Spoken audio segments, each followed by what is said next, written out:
Hello and welcome back to the channel where once again it's time for another Sega Saturn review, with us taking a look today at another one of the Saturn's well-known 2D fighters. Today we're talking about Marvel Superheroes, the sequel of sorts to Capcom's first game with the Marvel license, X-Men Children of the Atom. Marvel Superheroes originally saw release in the arcades in October of 1995 before an August 97 release on the Saturn in Japan. It came out in the North American region in October of 1997 and finally got a January 1998 release over here in the PAL region. It also saw release on the PlayStation around about the same time and then got released on Xbox Live and the PlayStation Network in September of 2012.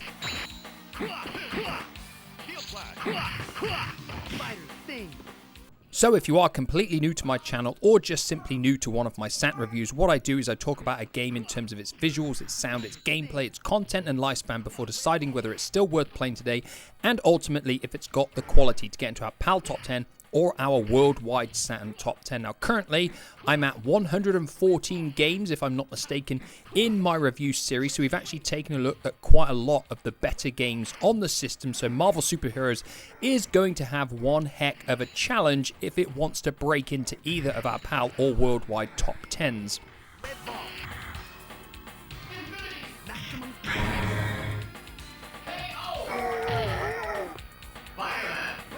For JJ. So once you hit the main menu, you'll see you've got a choice of arcade versus options and backup. Backup lets you simply load and save data. Once you head into options, you've got a few choices like difficulty, number of rounds. You can check your control pad configuration, choose between stereo or mono, and if you have a RAM expansion cartridge installed, you can choose a 3 megabyte mode, which will utilize 1 additional megabyte of memory from the 4 megabyte cartridge. So once you hit the character selection screen, you'll see you've got a choice of 10 characters. Initially, you've got Hulk, Wolverine, Spider-Man, Magneto, Juggernaut, Blackheart, Shuma-Gorath, Captain America, Psylocke, and Iron Man. It's worth pointing out that you can play as Doctor Doom and Thanos when you input a code. And if you're playing the Japanese version, there is a 13th character called Anita that you can use too.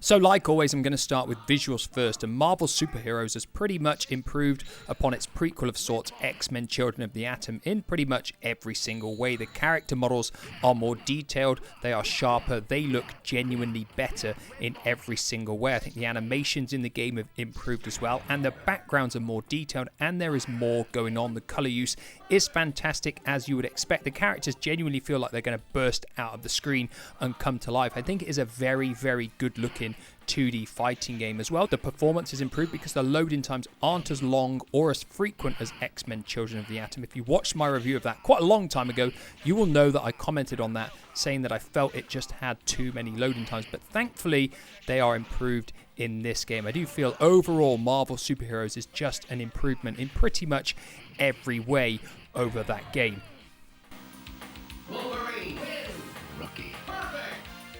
Now, I can't move on to sound without mentioning the fact that the game obviously supports a 3 megabyte mode if you've got the extended RAM cartridge plugged in. And what this does is use 1 megabyte of extended RAM, giving the Saturn a total of 3 megabytes. What this does for the game is add in extra animations. So if your character's crouching with the 3 megabyte mode turned on, you will see they have a crouching animation rather than being static if you're playing it in the standard 2 megabyte mode. Some of the characters also have extra animations when they're standing still. Now, if you asked me, do they have extra animations when they're pulling off their moves? This is something that, for me personally, is very hard to tell when I'm playing the game, because all I'm doing is concentrating on trying to win those battles. What I have heard many people say is that the game runs with horrendous slowdown and is completely unplayable when you play it with the 3 megabyte mode turned on. Now, I haven't noticed this myself. Whether it has a minor bit of slowdown that I haven't noticed, potentially, but in all fairness, it ran absolutely fine to me. What I encountered, though, was problems when trying to do versus matches with certain characters. For example, Juggernaut against Hulk. Whenever I would try it, the game would freeze over and over again. Now, I don't know whether this is me and it's just bad luck, or whether it actually happens to anybody. But what I thought I would do for everybody watching the video is simply show you some side-by-side footage of the game running without the RAM expansion and with the RAM expansion, so you can decide for yourselves if you think there is a noticeable improvement or indeed a performance dip.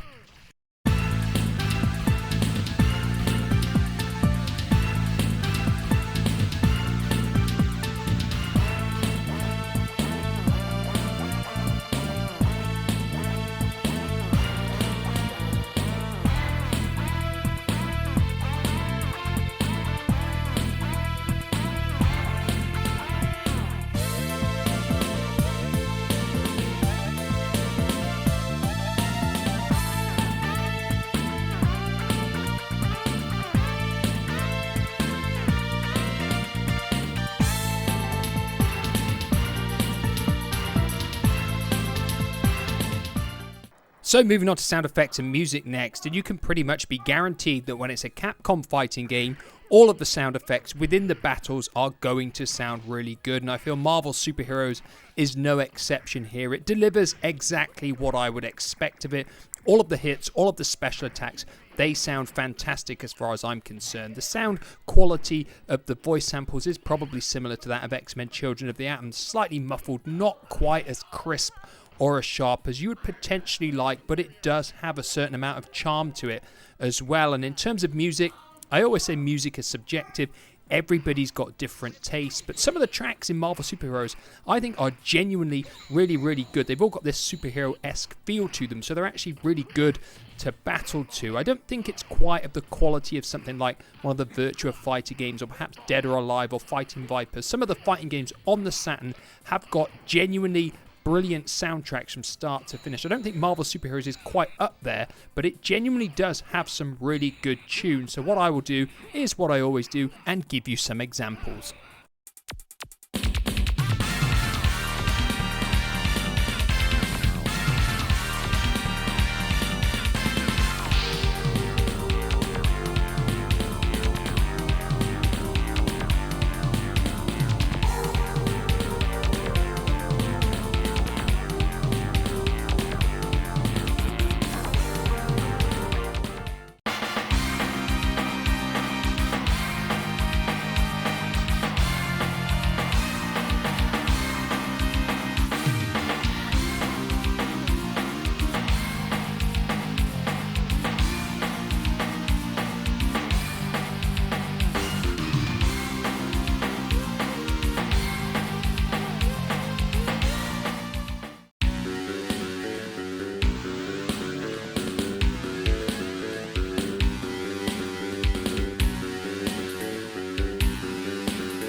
So moving on to the gameplay next, and if you're familiar with Capcom fighting games, then you'll be familiar with the 6-button interface of 3 punch buttons and 3 kick buttons, and it works just as well here as in all of their other previous games. All of your characters have got standard moves, a variety of special moves, and they can potentially pull off a 99-hit combo if you're really good at juggling your opponent. You'll also notice you've got an infinity combo bar underneath your health bar, and once this fills up, it will give you access to your character's infinity special move or their infinity counter move. But where this game is slightly different than some of the other games that Capcom have done is the fact that you've got the infinity gems, and as you collect these as you play through the arcade mode, they will give you different improvements should you activate them. You've got power, time, space, mind, soul and reality gems, and they will increase things such as your strength, your speed, your defensive abilities when you activate them. Each character also has one specific gem that is allocated to them as their primary one, and once you activate this,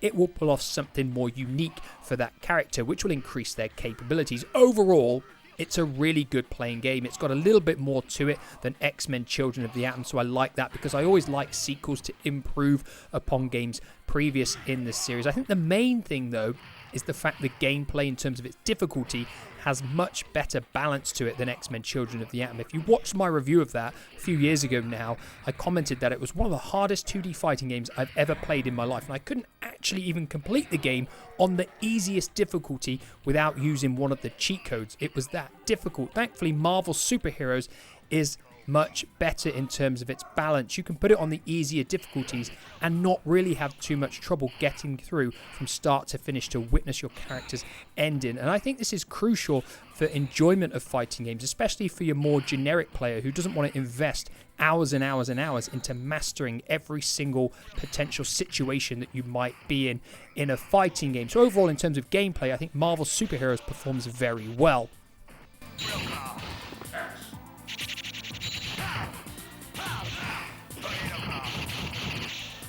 So moving on to the content and lifespan next, and it would be fair to say that I've not really said anything negative about Marvel Superheroes so far, but there are a few negative things to point out. The game does not have enough content for a game that came out towards the end of 1997 in most regions and 1998 over here in the Power Regions. 12 characters, in my opinion, especially for a 2D fighting game, is not enough, especially when you consider the characters don't really have that many moves each. Yes, if you play the Japanese version, you've got one more additional character, but still, it isn't enough in my opinion. And in terms of the modes of play, well, let me just say this. X-Men Children of the Atom was the previous game that Capcom released with the Marvel license, and that had a group battle and a survival mode. Both of those have been removed from this game just to give us a complete bare bones experience of arcade mode and versus mode. And this for me is the kind of game that once I've played through it once with each character to see their ending, I don't really want to go back and play it. It's not the kind of game that I want to be able to master it on 8-star difficulty and be able to defeat the CPU under the most extreme circumstances. If you were going to play it on a multiplayer basis, yes, it would have more lifespan, but I think there are better 2D fighting games with more characters at your disposal to play over this for a multiplayer experience. So I do feel, in terms of content and lifespan, Marvel Superheroes is quite lackluster. Now, before I go on to say whether I think Marvel Superheroes is still worth playing nowadays, and ultimately whether it can make our PAL or our worldwide Saturn top 10s, I just want to point out that when I take a look at arcade conversions for the Saturn, I'm really just looking at them from the point of view of being a Sega Saturn game and not trying to draw any comparisons to the arcade versions, mainly because nearly all of these games I haven't played them in the arcade, so I think it would be a bit silly for me to do that. Now, in terms of Marvel Superheroes still being worth a play in this day and age, it still looks good, it still sounds good, and it still plays good, and it's still enjoyable to play. But I think the lack of characters and the lack of content really does affect it, especially when you've got so many other 2D fighting games on the system. X-Men versus Street Fighter, the bunch of Street Fighter games that we've got, Marvel versus Street Fighter as well. There are so many other quality 2D fighters that have got vastly superior rosters and more modes of play, so I don't really recommend it as a game that you should go out and play, because I think other 2D fighters on the system can offer more. Now, does it have the quality to make our PAL top 10 or our worldwide Saturn top 10? Not really, no, because the lack of characters and the lack of content really does affect it. You know, it simply doesn't have anywhere near as much as something like Street Fighter Alpha 2 that's still very high in my top 10s, because that simply has more to do and is actually just a slightly better game overall as well. But these are just my opinions alone. Did you have Marvel Superheroes when it came out, either on the Saturn or on the PlayStation, or did you actually play it in the arcade when it originally came out? Let me know down below with a comment, like always, and I will, like always, be back in the near future with another review. Goodbye for now.